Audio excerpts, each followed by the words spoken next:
And today we're going to cover the reproductive system of the female.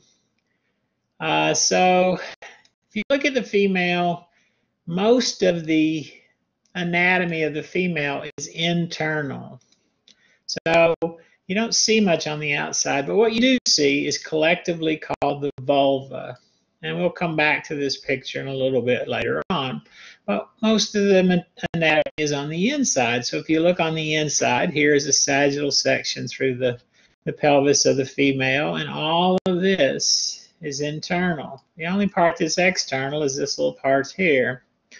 And so I want to take kind of a tour through the female anatomy the same way that we did the male. So remember, we started with the male with the testis, which is the gonad. So that's where we're going to start with the female too. And so here is the gonad of the female. It's the ovary. So right there's where the ovary is. Now you notice the ovary is up in the abdominal cavity. Remember, the testis descended. It came down and it came into this pouch, which we call the scrotum. Well, that doesn't happen in the female. And if you remember, the reason the male gonad descended, the testis ascended, was temperature. You cannot make sperm at core body temperature, but there's no issue with making oocytes or ova at core body temperature. So ova production is just fine. And so there's no reason to move the ovary out. And so it stays, and it's suspended inside the abdominal cavity. And of course, there are two ovaries, just like there are two testes. And so the ovaries are going to produce the gamete, and the gamete is going to be released. And it gets released in here, and hopefully it's going to enter this tube. And so this tube is what's called the uterine tube, or sometimes the oviducts. But we usually use uterine tube. Again, there's two of these, and if you look at the uterine tubes, they look a little bit like this. They're almost sort of trumpet shaped. So if you stretch them out, they would look like that. And the word for trumpet, the Latin word, is salpinx. And so you'll see some references to uterine tubes using this word. So if you have what's called a tubal ligation, having your tubes tied, that's actually called a salpingiectomy. It comes from this same word, salpinx. But that's the uterine tube. And then we have the uterus. And so here's the uterus. And the uterus is the organ that receives the fertilized ovum, and it's also where the embryo and the fetus develops. So this is the site of fetal development. And so if you think about how big a fetus is going to get before birth happens, it's going to get really large. And then not only do you have the fetus, you also have fluid and membranes. And so this can weigh almost 40 pounds by the time pregnancy is over. It's also suspended in the abdominal cavity, and so it has to be very, very strongly supported.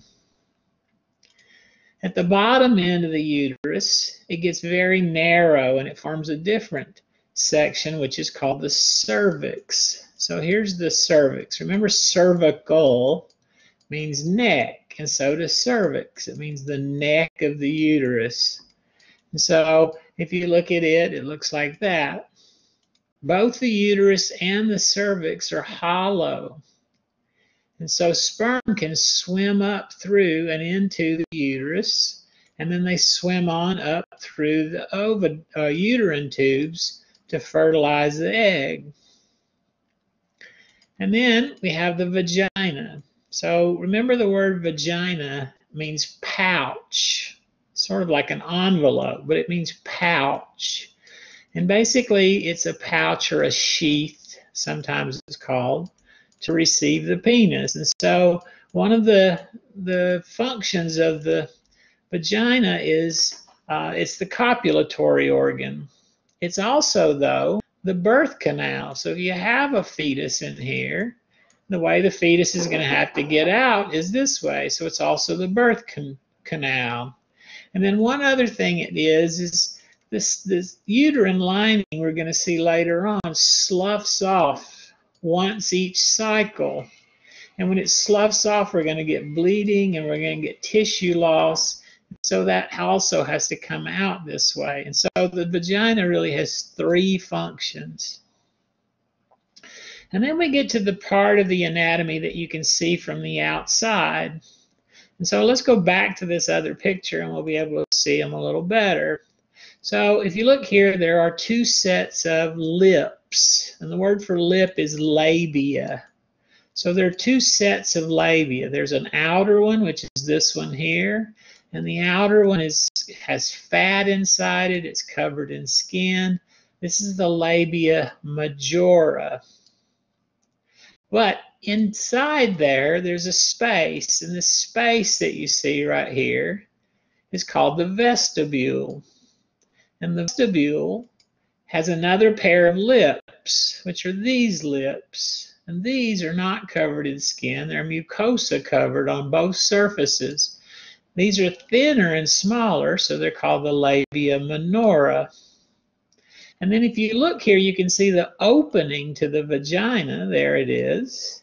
You can also see the opening to the urethra, because in females, the urethra has nothing to do with reproduction. They're two completely separate tubes. And then the last thing that you can see here is something very similar to the glans penis. In fact, it's called the glans clitoris. And the best way to think about this is to think of it as a very, very small penis, because the tissue is the same, it comes from the same organs and so on. And so that's basically what it is. So if we go back to our other picture, then we can see those same things. So there's the clitoris right here.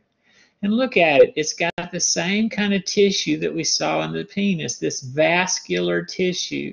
And we'll talk about it more later on, but it works exactly the same way. And so when the female becomes excited, blood rushes to the area, it fills up these spaces, and we get an erection of the penis. I mean, the clitoris, the same way we get an erection of the penis.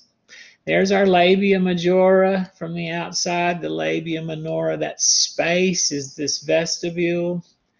And then remember, there's the vagina opens onto this space, and so does the urethra. So the urethra and the bladder have nothing to do with reproduction in the female. Remember, in the male, the urethra is a shared tube, but that's not true here. So that's kind of a little tour through the reproductive system. Anybody have any questions about anything so far? So here's one of the models that we would use, and you can see all those exact things that we just talked about. So again, this is a sagittal section. Now this model also has what gets ovulated. And so this is an oocyte here. It's a secondary oocyte. That's what's ovulating in humans. And then it has these little tiny cells that are surrounding it. These are cells that are actually part of the follicle, which is what's going to be supporting the oocyte. These get ovulated as well, and they're called the corona radiata, or radiating crown. So if we look at that model, we see that.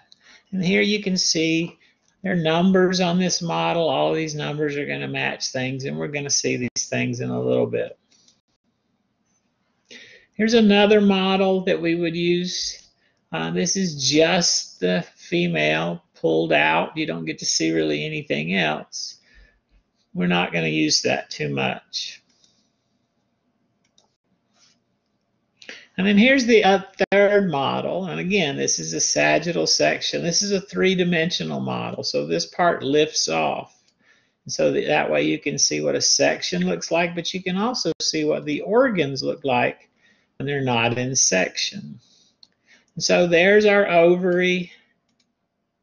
There's our uterine tube. There's the uterus, the vagina, and so on. The clitoris is over here. There's the labia.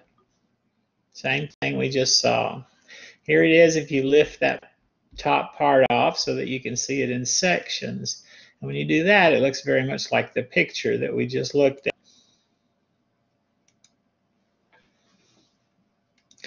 Okay, so we're going to look at the ovary first. So remember, the ovary is the gonad. And so the gonad is where we're going to get this gamete production. It's very similar to what happens in the male, and if you want to look at gamete production, then you can do the lecture video. But if you do that, there's something that's different between males and females. When males make sperm, they start out with one cell. We go through 2 divisions, and what we're going to get are 4 cells that are exactly the same size, and they're basically they are all functional gametes. So we get 4 mature sperm. But females aren't like that. We do start out with 1 cell, and we are going to go through the process twice. But what's different is in females, you get unequal division. Unequal division. And so what happens is when it divides, we don't get the same size cells. We get 1 big cell and we get 1 little bitty cell. That little bitty cell is called a polar body, and polar bodies are not functional. And then when we go through the second division, the same thing's going to happen again. We're going to get 1 big cell and we're going to get another polar body. And sometimes this first polar body will also divide. So what we wind up with, instead of having 4 functional cells, we wind up with 1 functional cell and 3 that are not functional. So with every cycle, instead of producing 4 ova, a female only produces 1 ova. And so what we're going to see is that happens in this ovary. So let's look at the ovaries. Well, first of all, remember they're in the abdominal cavity. They're suspended in here. So you can see ligaments that are holding them in place. And so they're suspended. And remember, we use these analogy of clothes hangers. And so they're a little bit like clothes hangers in your closet. They suspend these things in the abdominal cavity. If you look at the ovary, it's very similar in a lot of ways to the testis. It has a coat around it, and that coat has the exact same name. It's called the tunica albuginea. But that's really where the similarities end, because there are no compartments in here that are like with the septa. There are no seminiferous tubules, nothing like that. Instead, what we have are follicles. And the word follicle, all it means is it's a little sac. So we have these little sacs. Now, if you look at them, they're really tiny, and in the center of each sac is what's going to be the egg. Well, something else is very different between males and females. Males, and you can also watch the other lecture videos for this, but males, they don't start the process of reproduction until they hit puberty. So they have their stem cells, but nothing happens to the stem cells until they hit puberty. And then they start producing sperm. That's also not true for females. So in females, what happens is when they are a fetus themselves, so before birth, every single ova that they're ever going to ovulate starts the process. So if you look in the ovary of a very, very tiny fetus, about the 5th week, if you were to look in there, what you would see are tons of these little follicles. And in the center of every one of these follicles is a future egg. So these follicles, when you look at them, They have a single cell layer around them, and it's simple squamous epithelium. So they look like this. They look a lot like alveoli, actually. And then in the center of every one of them is this future egg. Well, remember, males don't do anything with that, but in females, this starts the process of development, and it goes into meiosis, and it gets to prophase 1. And then what happens is it gets stuck. It goes into what's called suspended animation. So every single one of these little follicles has a future egg in it that's stuck in prophase 1, and it stays that way. So it goes into prophase 1 and it stays there until they hit puberty. And then at puberty, some of these every month are going to continue their development. But what that means is, in females, every single oocyte, every single egg she's ever going to ovulate is already here in the ovary before birth. So that means that the youngest egg, if you want to call them that a female can ovulate is probably 10 or 11 years old. Depends on when she starts menses, but it's that old already. And then remember, they're all there. So even though she keeps ovulating until she hits menopause, that egg is the same egg that was there when she was a fetus. So the youngest egg that she can ovulate is 10 or 11, but the oldest one is going to be 40 or 50 years old.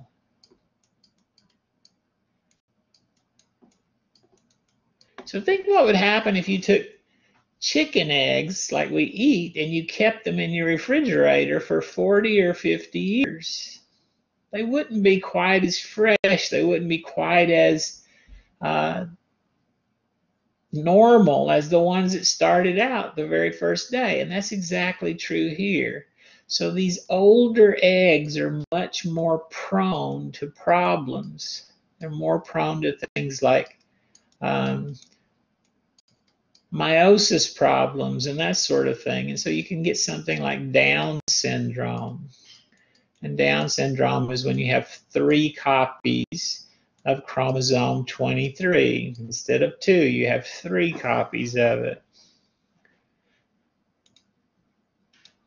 But anyway, every single one of those eggs is in these little follicles. So these little follicles are called primordial follicles. And primordial follicles are going to continue all the way through the childhood, puberty, adulthood, all the way to menopause. And you can see them over here. So these are primordial follicles. And remember, primordial follicles have a single layer of cells, simple squamous. It's a little sac. And inside here is this future egg. And that's what we see when we look over here. So that's going to stay that way until puberty happens. And then at puberty, we're going to start cycle. And the cycle in general lasts about 28 days. So that means every 28 days, we're going to go through this cycle. I'm going to look at the cycle a little bit more. But in this picture, you can even see what goes on. Here's the cycle. They drew it for you in this ovary. It goes all the way like this, and then it starts again. And it goes all the way like this, and it starts again every 28 days. So if we blow that up a little bit, it looks like this. So here's our primordial follicles. And what's going to happen is they're going to begin to grow. It's under the influence of hormones, primarily FSH, but also LH. So these hormones are going to come here and they're going to make the follicle grow. Now only a few of them start growing, but as soon as they start growing, their name changes. They're not called primordial anymore, they're called primary. In a primary follicle, if you look at them, they still have that little layer that we had to begin with, but now there are more cells, new cells. And these new cells, you can see them, they grow inside here around the oocyte, around the future egg. And so we're going to get one layer, goes to 2, 2, 4, 6, 8, 10. It keeps getting bigger and bigger and bigger. And then what's going to happen next is these cells are going to begin to secrete fluid. And the fluid is going to accumulate in little tiny spaces. As soon as that happens, the name changes again. Now they're called secondary follicles. And that's going to continue to happen until all of these little spaces join together and we get one big space. That's called an antrum. But when that happens, this is called a mature follicle, sometimes a Graafian follicle. That whole process takes about 14 days. And then on or around day 14, and again, it's because of hormones, and it's mostly because of LH time, what's going to happen is that follicle is going to rupture. It's going to pop. And that oocyte, plus the cells that are surrounding it, plus the fluid that was in these little spaces, is all going to come out. So there's our oocyte.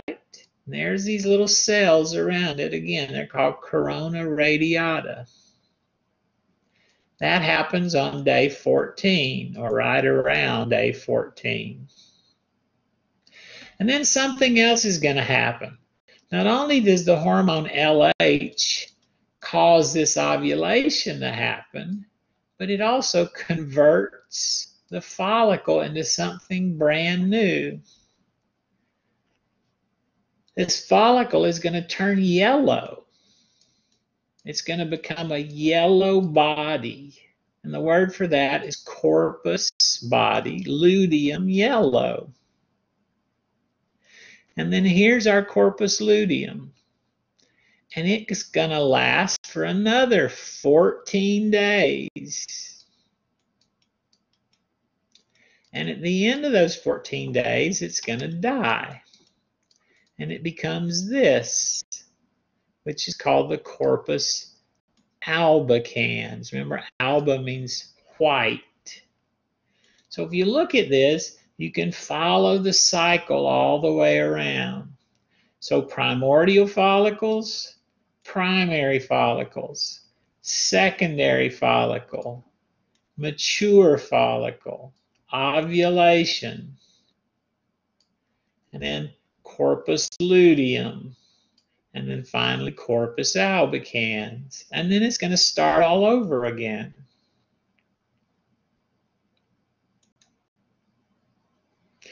And you can see that here as well.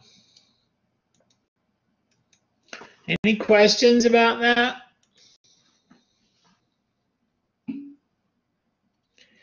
Does the fluid go with the, yes, this is the fluid here. The fluid comes out. Now, I don't know if it goes with it forever, but it goes out with it here. Mostly it's probably just reabsorbed later. Any other questions? So if we blow that follicle up, there it is right there. If we were to blow it up, it would look like this. And if we look at that, here it is. So look, there's the oocyte. And then here are all these cells. They're actually part of the follicle, but they surround the oocyte. And they surround them like a crown. And so it's called the corona radiata. Here's our original cells right here from when it was a primordial follicle. They don't go away. But here's our new cells. The new cells have a name. They're called granulosa cells.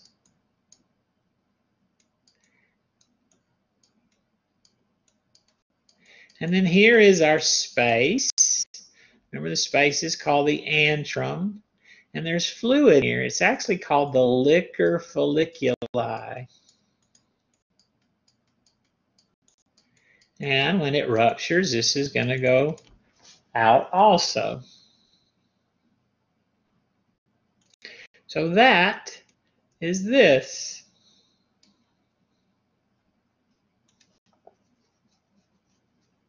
Any questions? So here's our ovary, and that's where that's happening, right here. Right here. Well, look, the ovary is not attached to the rest of this reproductive system. They're not attached. And so ovulation doesn't happen in here. It actually happens out here. It happens in the abdominal cavity. So that ovulated oocyte goes into the abdominal cavity.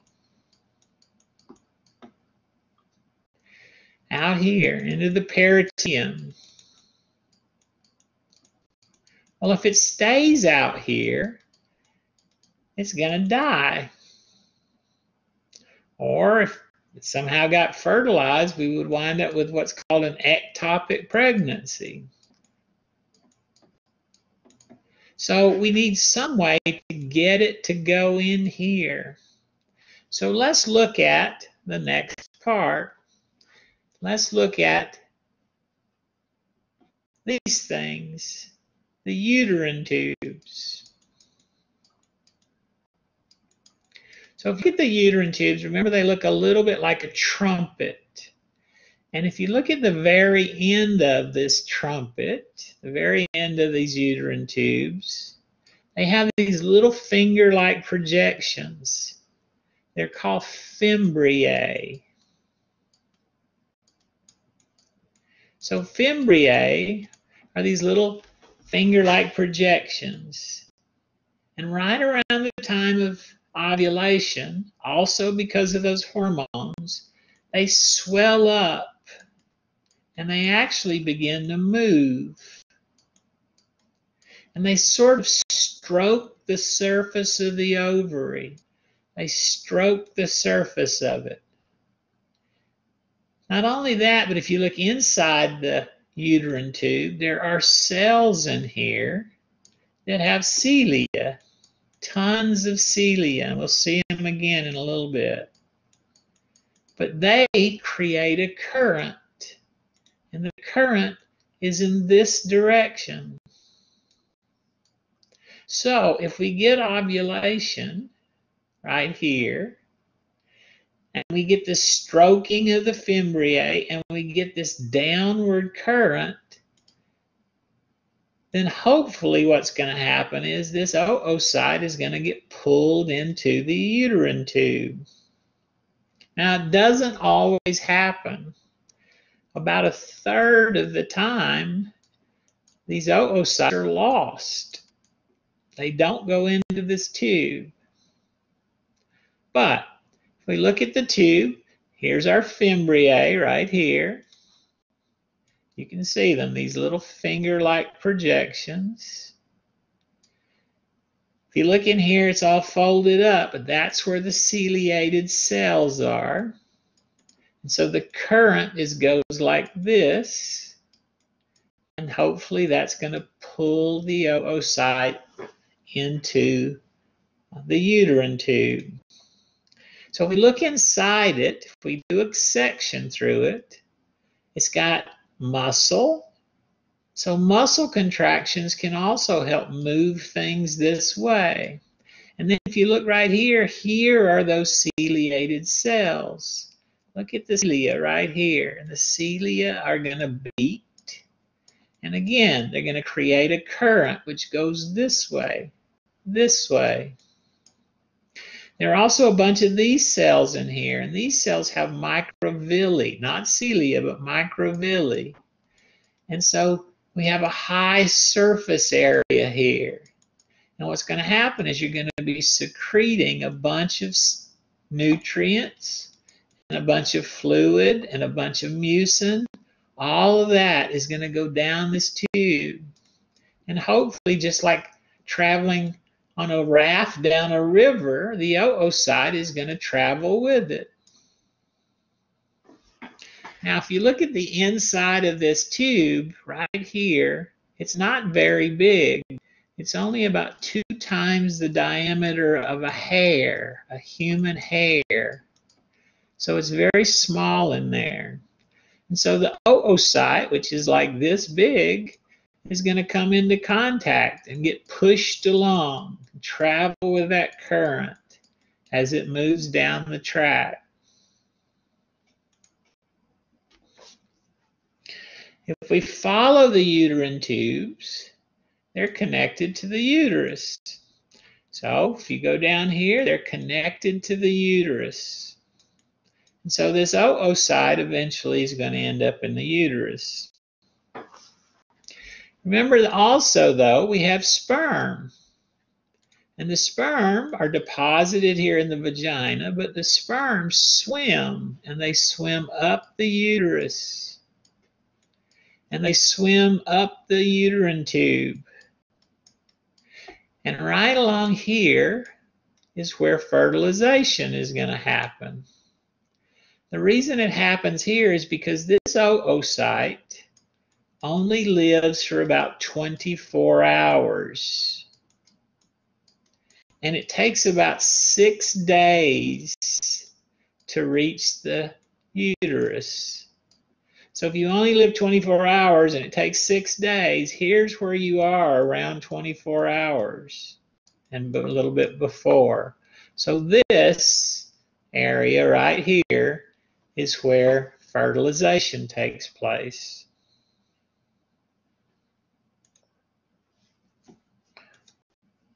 Let's put another picture.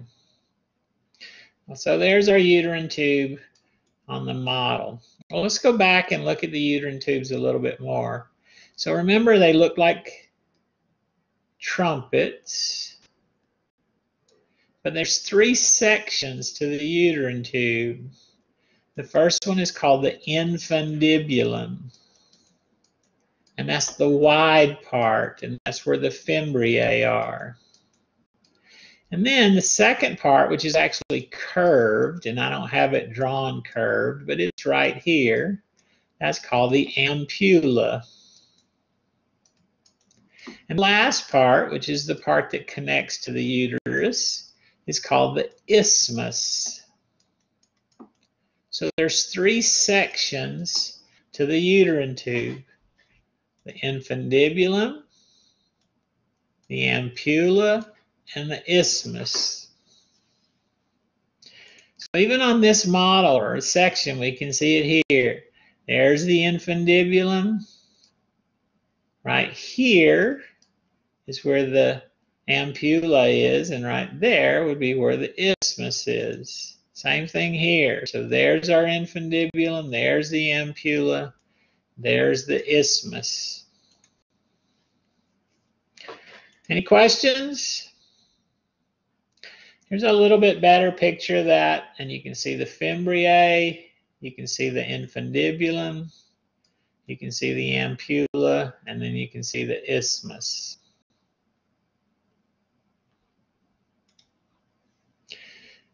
Any questions?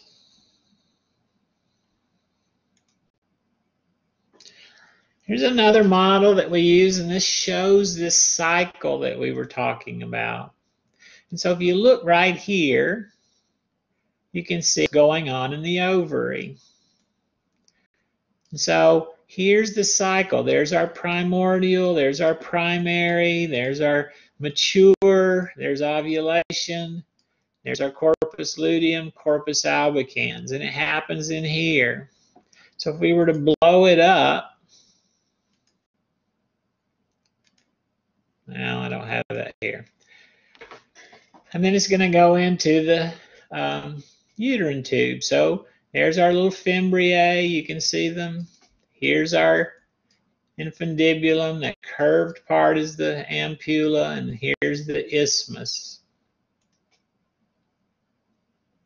If you look at it on here, you can see it not cut so that it looks a little more what it's look like. Look at it. It looks very much like a trumpet.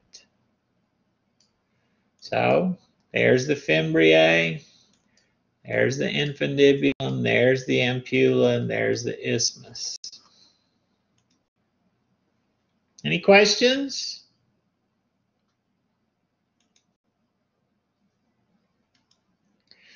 Okay, well, let's look at the uterus. So if you look at the uterus, it looks a little bit like a light bulb. Some people say it's pear-shaped, but if it's pear-shaped, it's an upside-down pear. It's hollow, and the hollow space, like most of the time, is called the lumen. Well, if you look at it, it has regions to it. And so if you look, there's a section above where the uterine tubes attach. Sort of a little hump right here. It's called the fundus. And then there's this part here, which is called the body. And then there's this part down here, which is the neck. It's called the cervix. Well, you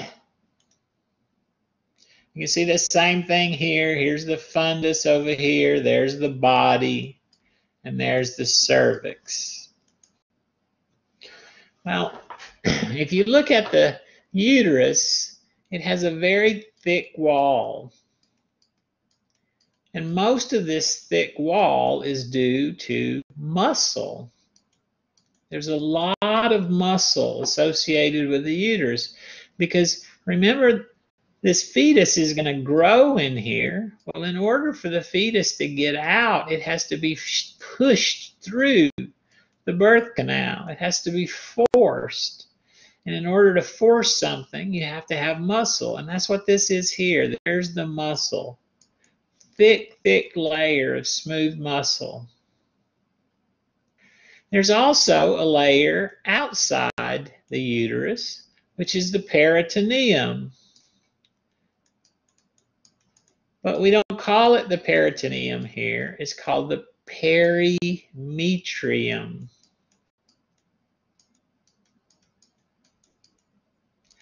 And we don't call the muscle just muscle. It's called the myometrium.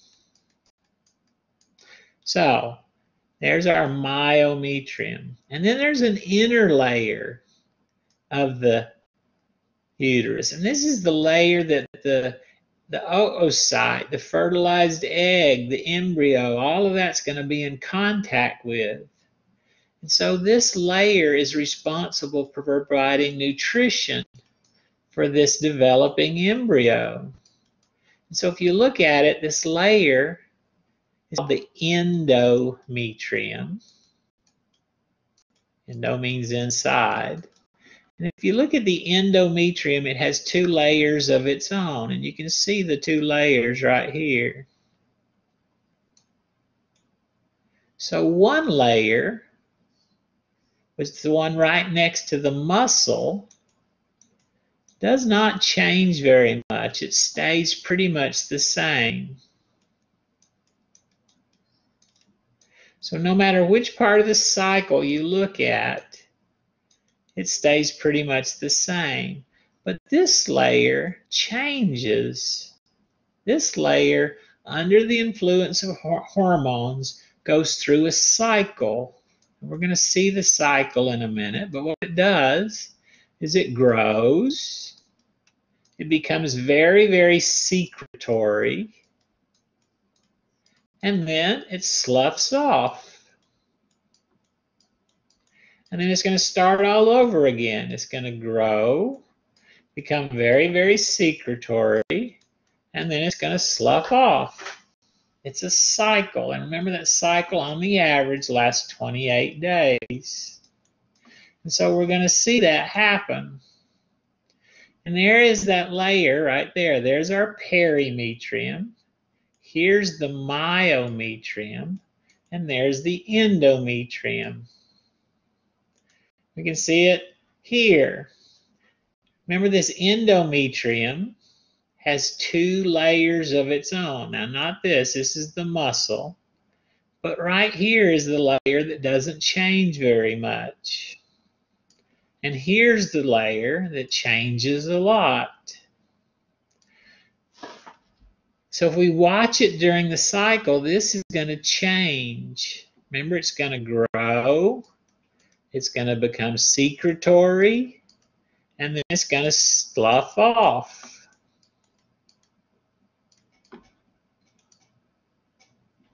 That's this layer right here. So here's the perimetrium. That's this outermost layer. It's the same thing as the peritoneum. Here's the myometrium. That's the muscle layer. And then this inner layer right here, the endometrium.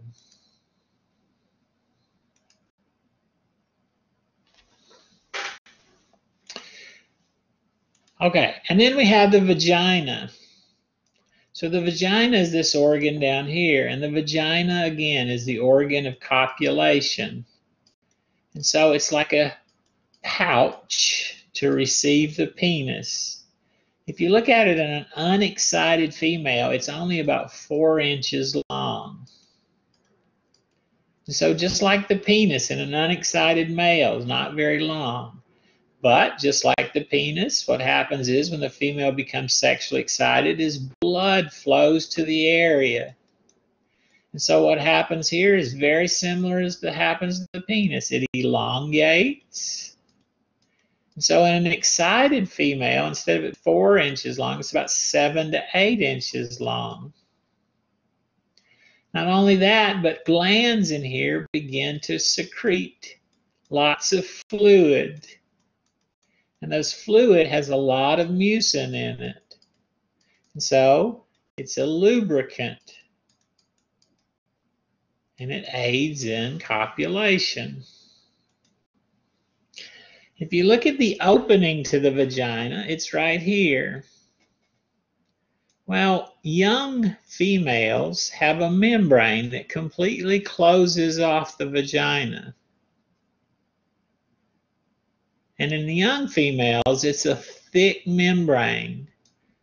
It's called the hymen. But when you hit puberty, what happens is this hymen begins to thin out. And as it thins out, it becomes very, very friable and very delicate. And so after puberty, this membrane is easily torn. And so most females, during their just normal day-to-day activities, will do something to tear this. It could be anywhere from exercise to a tampon or anything like that. It would tear this.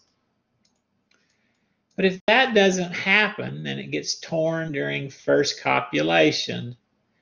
And so some people equate having an intact hymen with virginity, but it's not really a very good indication of that.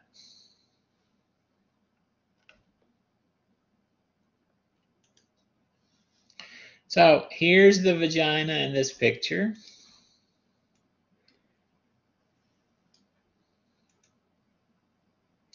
And here it is in this picture. Okay, we also have mammary glands. And so the mammary glands are there to nourish the infant.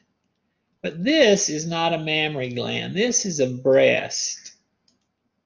And humans are actually the only animals with breasts. breasts are mostly fat. It's mostly fat. It's got a ton of adipose tissue in it. There are also a bunch of little ligaments that attach this breast to the pectoralis major and support the breast. But if the female becomes pregnant, there are also these glands in here, and these are called mammary glands. So males and females both have mammary glands. And in an unpregnant, non-pregnant female, non-lactating female, and in a male, they're very, very, very small. But under the influence, again, of hormones, the hormones here are mostly estrogen and progesterone, these glands are going to grow. And so the breasts are going to enlarge. Now, because it's estrogen and progesterone, some females notice an enlargement of the breasts every single month, near the time or just past the time of ovulation. And then they shrink a little bit, and then they grow a little bit, and they shrink a little bit. But when you're pregnant, you have sustained estrogen and progesterone for months, and so they grow very, very large. And then there's another hormone called prolactin, and prolactin causes these glands to actually begin to secrete milk.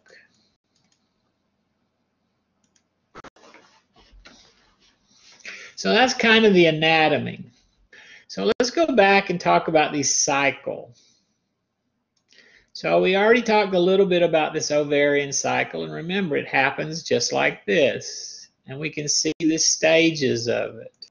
And so it's caused by hormones, and so we have to have some sort of regulation of this ovarian cycle, and it's by hormones.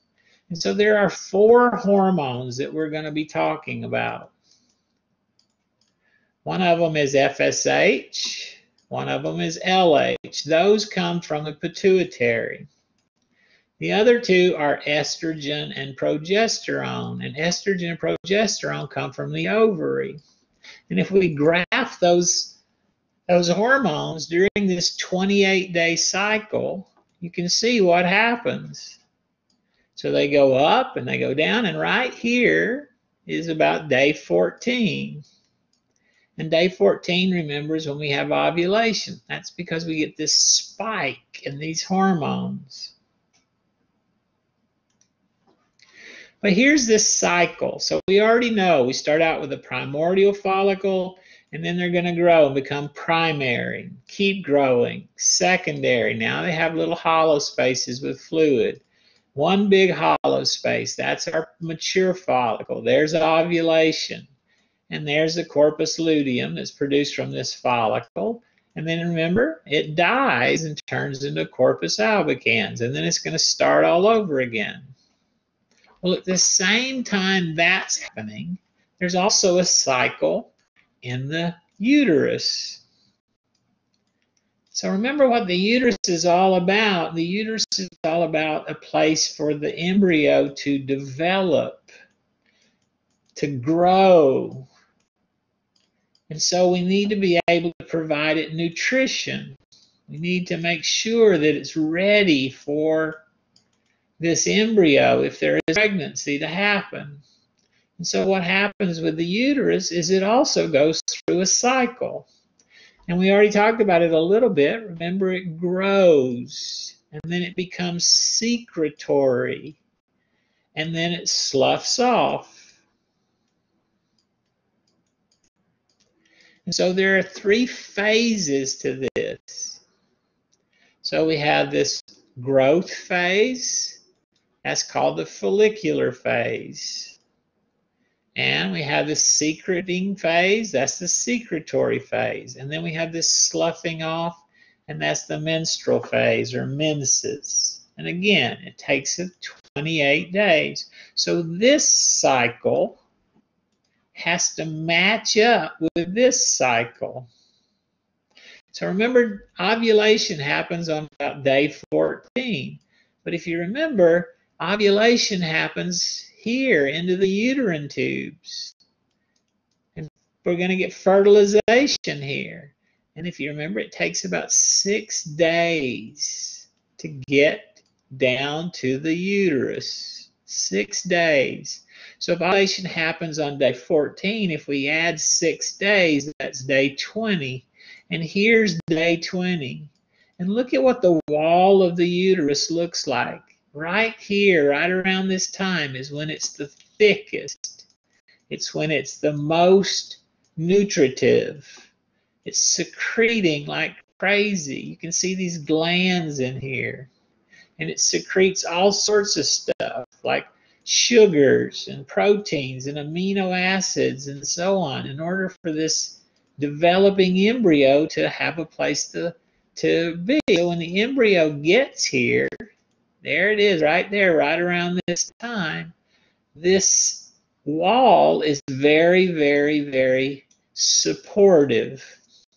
And what's going to happen is it takes a couple of days, but this embryo is going to burrow its way into the wall of this uterus. And that takes 2 or 3 days. So look, here we are right around the time of where it burrows in. That's called implantation.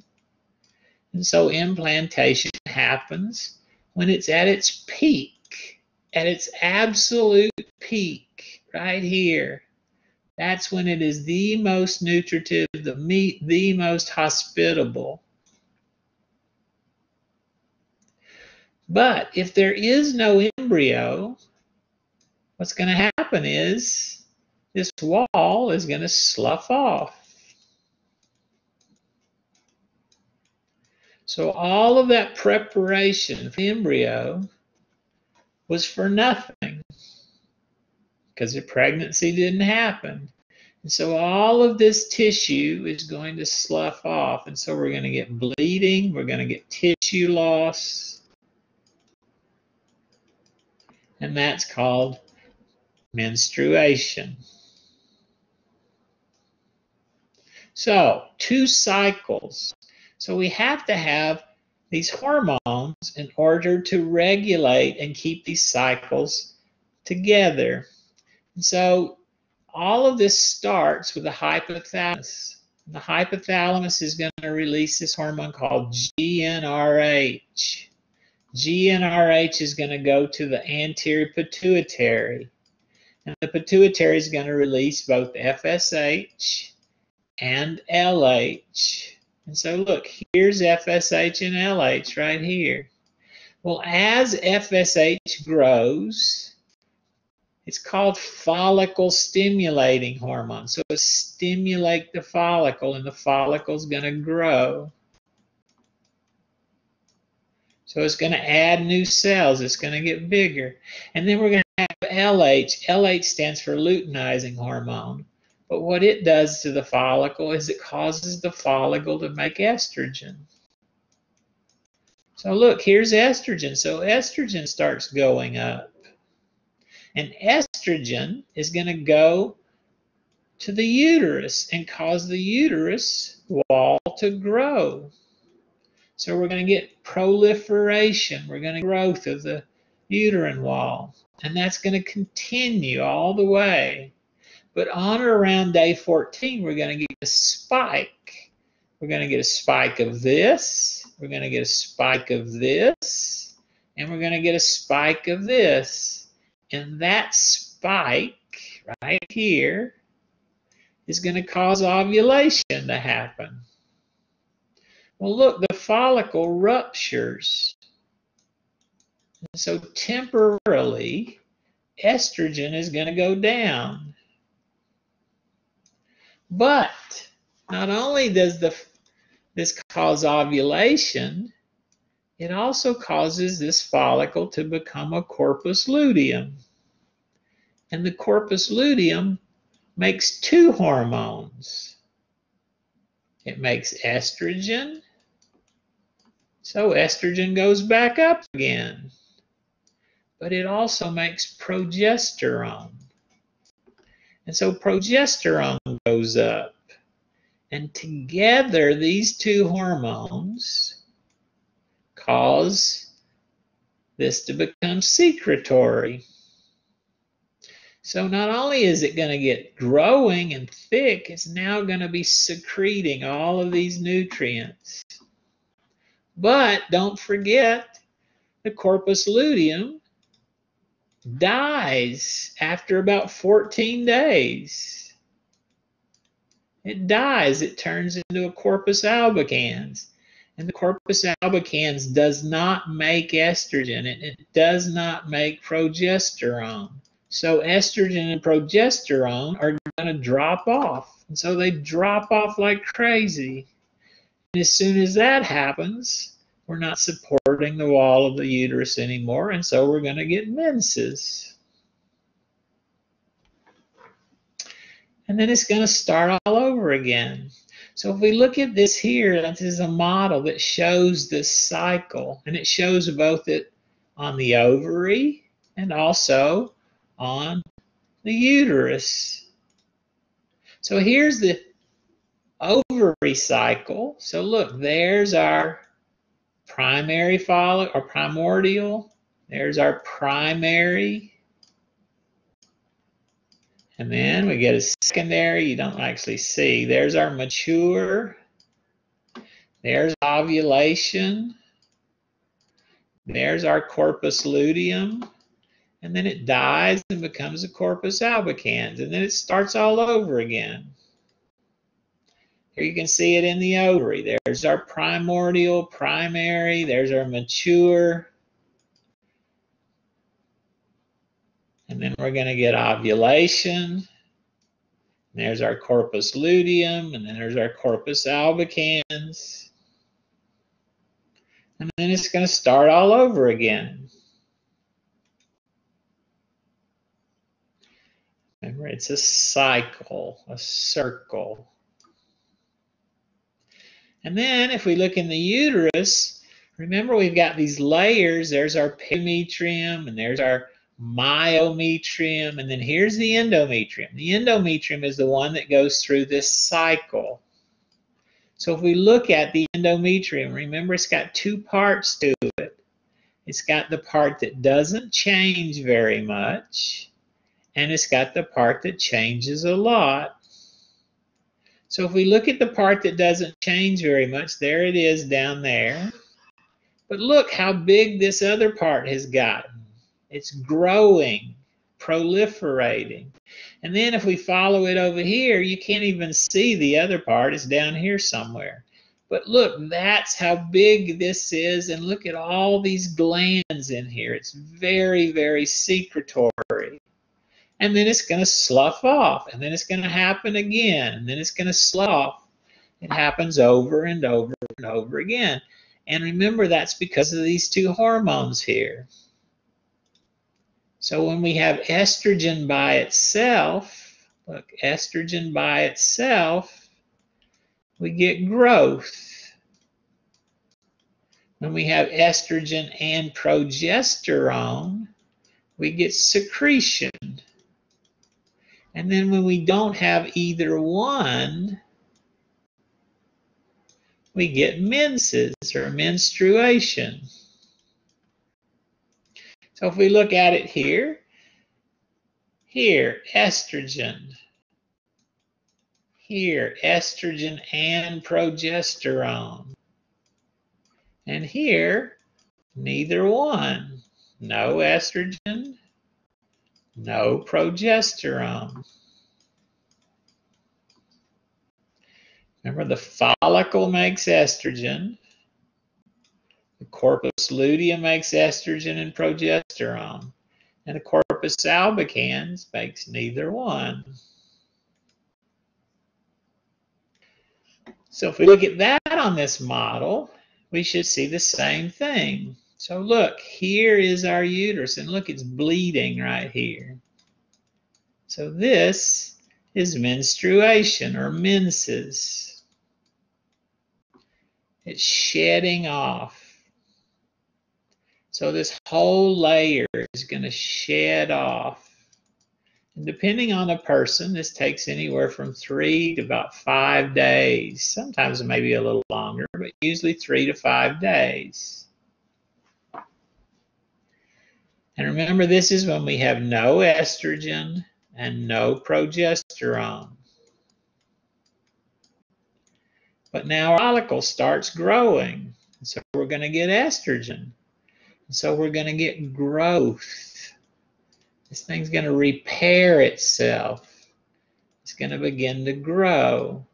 And so we're going to get proliferation.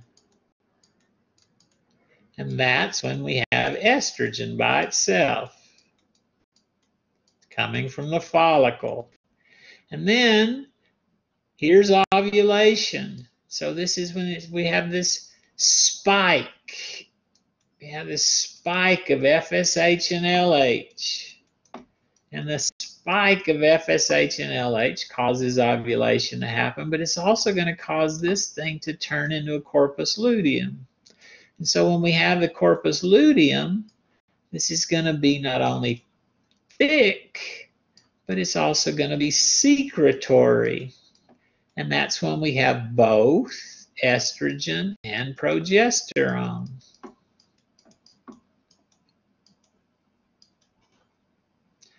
And then it's going to slough off again.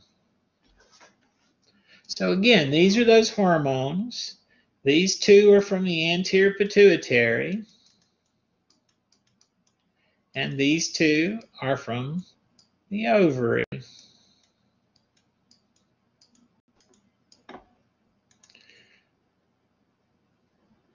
So if we look at our ovary, remember it has a cycle.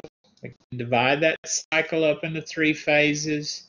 When the follicles are growing, ovulation, and when we have a corpus luteum. And then we have this uterine cycle. We can divide that up into 3 phases: proliferative, secretory, and menstrual.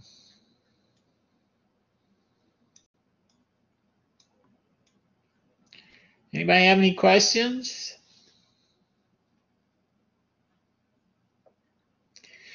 So the next couple of slides is basically everything that I just talked about, but I tried to put it all together. So look, over here it tells you what's happening each day. So menses, no estrogen, no progesterone. But we got FSH, so the follicle starts to grow. LH, so the follicle produces estrogen. And that lasts till about day 7. Day 7, remember, we're going to have ovulation, and so on, all the way through.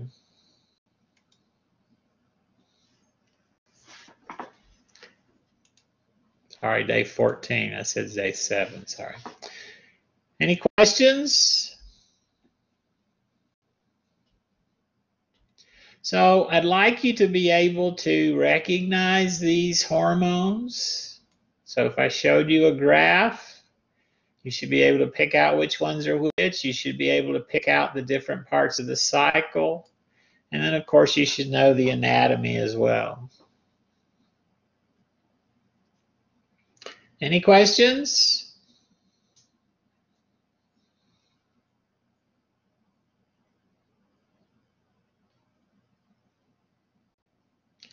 Everybody get all that?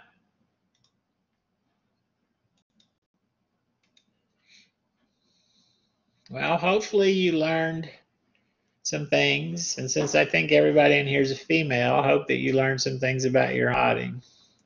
But we're going to stop there. And like I said, this is the last section of the course. So there's a quiz for this, and then I've already posted the exams. Remember, everything is due by the 1st of June, by midnight. So thank you for coming, and if you come back for the reviews, I'll see you again.